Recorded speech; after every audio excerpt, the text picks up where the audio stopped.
el otro autor que se contrapone o que sucede a Lizardi sería el autor, el novelista maravilloso Luis G. Inclán, el autor de la novela de rancheros titulada Astucia. Astucia es ya una novela que no quiere hacer sátira, que no quiere hacer una exposición crítica, sino que lo que quiere hacer es una propuesta casi fenomenológica, diría yo, de costumbrismo llevado a su mayor detalle. Y en esta novela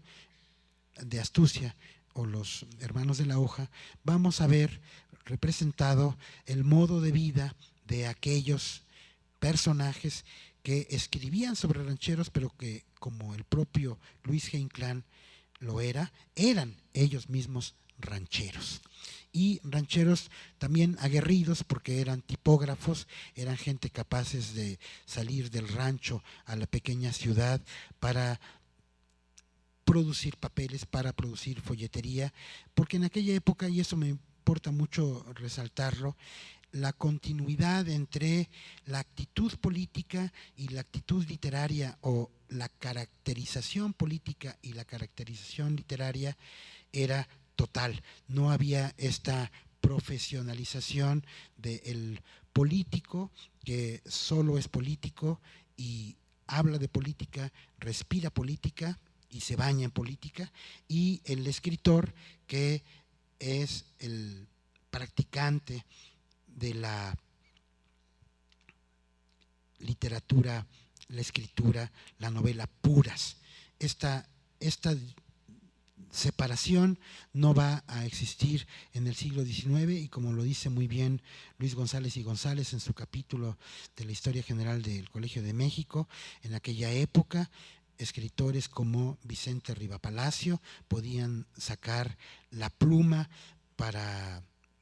usarla como espada o empuñar la espada para usarla como pluma. Había una intercambiabilidad de funciones, o como diría Alfonso Reyes, eran capaces de pasar de la gesta propiamente heroica, épica, política, y de firmar un documento o un decreto, a ir por la tarde a escribir una novela como La Navidad en las montañas de Altamirano. Eh, Estoy muy eufórico en este redescubrimiento de mí mismo como especialista en el siglo XIX y XVIII mexicano,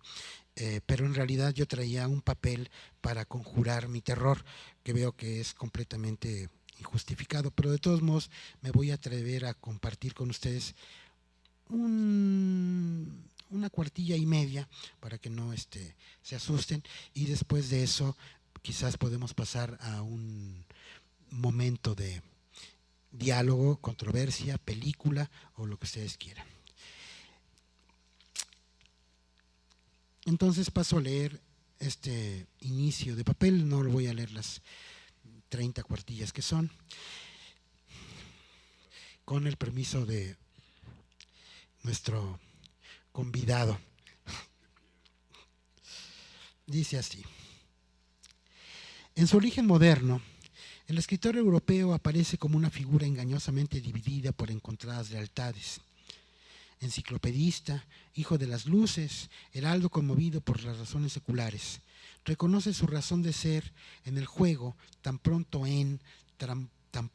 contra de las instituciones establecidas y por establecer. Porque es un filósofo, porque sabe producir y hacer producir a las ideas, resulta un padre y un guía, un militante de las letras al servicio de la emancipación, y de refilón un hombre encargado de llevar al Estado escrito las nuevas tablas de la ley. Mucho antes de aparecer como un proscrito, mucho antes de verse confinado a la torre ornamental, el escritor, firmando novelas, crónicas, ensayos, proclamas o poemas, se adelantaba como un faro capaz de orientar fuera de la noche oscura de la religión.